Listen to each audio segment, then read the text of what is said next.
The West has always championed democracy worldwide, but is it truly what they practice in Africa? This video explores the claim that Western-supported democratic leaders in Africa are merely puppets serving Western interests, leading to recent coups by military leaders who aim to reclaim sovereignty. Since the end of colonial rule, Western nations have promoted democracy in Africa, presenting it as the ultimate path to prosperity and stability.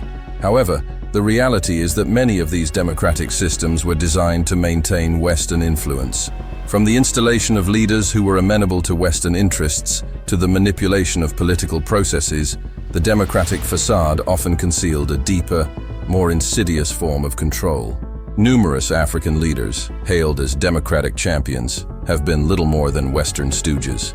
For instance, leaders in countries like Guinea, Mali, and Burkina Faso have been known to implement policies that favor Western economic and geopolitical interests, often at the expense of their own citizens.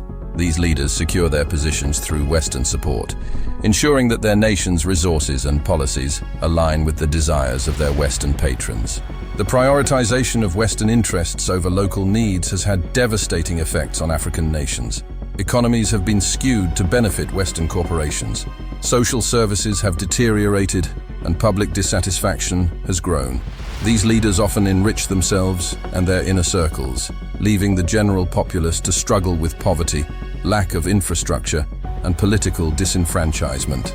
The illusion of democracy, thus, serves to mask a neo-colonial reality where true sovereignty is compromised. In recent years, Africa has witnessed a surge in military coups, particularly in French-speaking countries such as Guinea, Mali, Burkina Faso, and Chad. These coups are often portrayed in Western media as undemocratic and regressive. However, a closer examination reveals a different narrative, one where military leaders rise in response to the failures and corruption of Western-backed democratic regimes.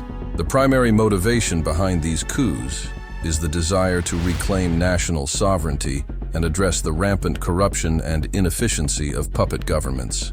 Military leaders argue that these coups are a necessary corrective measure to restore dignity and self-determination to their nations.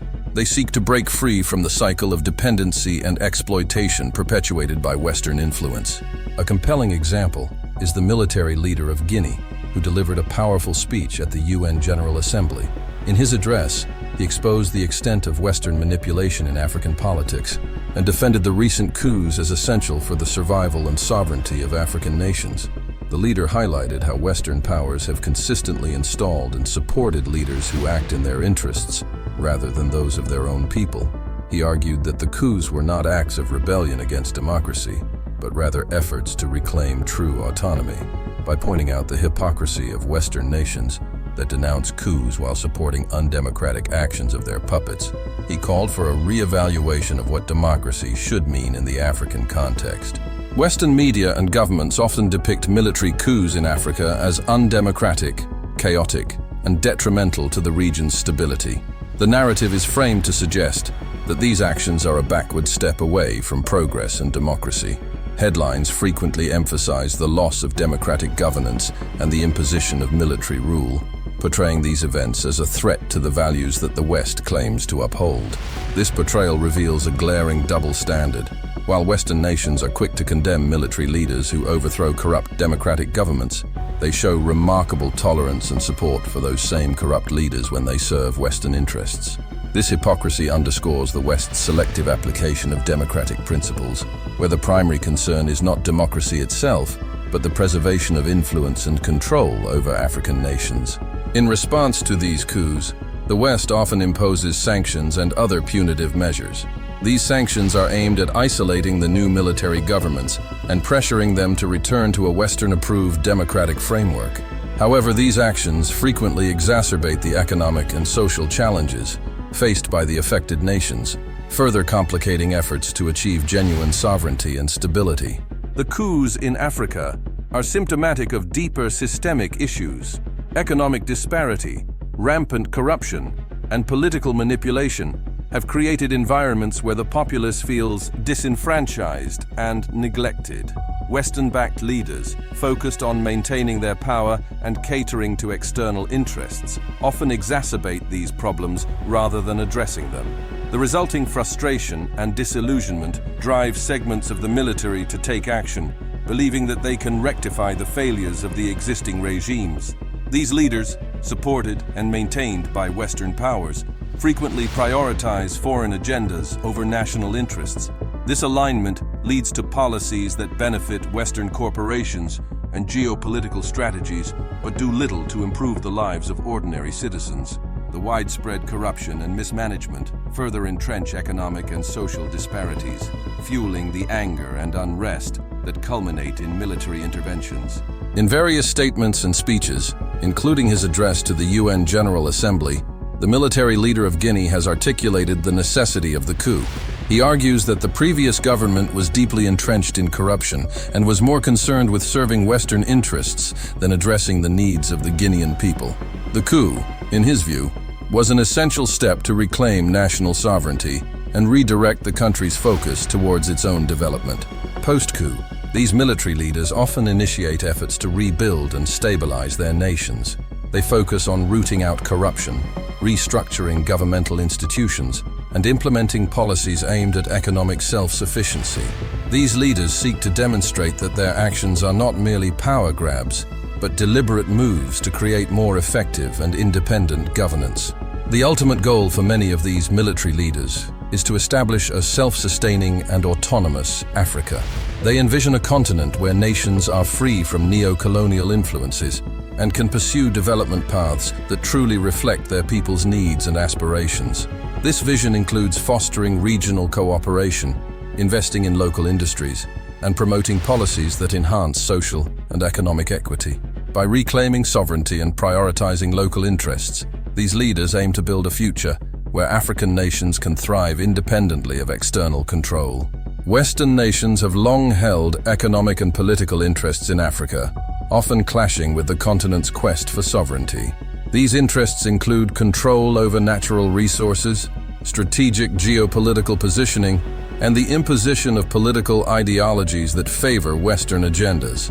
Such dynamics undermine African autonomy and perpetuate a cycle of dependency and exploitation. Military leaders across Africa are increasingly pushing back against Western exploitation. They are taking bold steps to reclaim control over their nation's resources and political futures. By challenging foreign interests and asserting national sovereignty, these leaders aim to create a new paradigm where African countries can manage their affairs without undue external influence. A notable example is Burkina Faso's recent decision to expel French companies from its gold mines. This move signifies a broader effort to wrest control of valuable natural resources from foreign entities and ensure that the benefits are retained within the country. By nationalizing key industries and prioritizing local interests, Burkina Faso's leadership is setting a precedent for other African nations to follow suit. The future of governance in Africa is a subject of intense debate. Some argue that Western-style democracy, with its emphasis on periodic elections and liberal institutions, may not be suitable for all African contexts. The continent's diverse cultures, historical experiences, and socio-economic conditions suggest that a one-size-fits-all approach may not be effective. The ongoing tension between military and civil leaders reflects this broader debate. Military leaders argue that their interventions are necessary to address systemic corruption and foreign exploitation. In contrast, civil leaders often emphasize the importance of democratic principles and civilian oversight. Finding a balance between these perspectives is crucial for Africa's political future. There is a growing call for a new approach to African governance that respects local contexts and priorities. This approach would involve hybrid models that blend traditional governance structures with modern state institutions. It would also prioritize inclusivity, grassroots participation, and policies that reflect the needs and aspirations of African populations. The journey through Western influence, the rise of military coups, and the fight for sovereignty in Africa has revealed a complex and multifaceted struggle. The interference of Western powers has often led to the undermining of true democratic governance and the perpetuation of exploitation. In response, Military coups have emerged as drastic measures to reclaim sovereignty and address systemic issues. The path ahead for Africa is uncertain, but filled with potential. The continent's future hinges on its ability to forge its path, free from external manipulation. This involves fostering robust governance structures that are tailored to local realities and ensuring that the voices of African citizens are central to decision-making processes. As we reflect on these issues, it's crucial to engage with the content and share opinions. By fostering dialogue and understanding, we can support the quest for African-led solutions to African problems. Subscribe to our channel for more in-depth explorations of African history, culture, and governance. Thank you for watching. If you found this video insightful, please like, share, and subscribe to our channel. Stay tuned for more content on Africa's rich history, vibrant cultures, and evolving governance. Your support helps us continue to bring you quality content. Until next time, stay curious and engaged.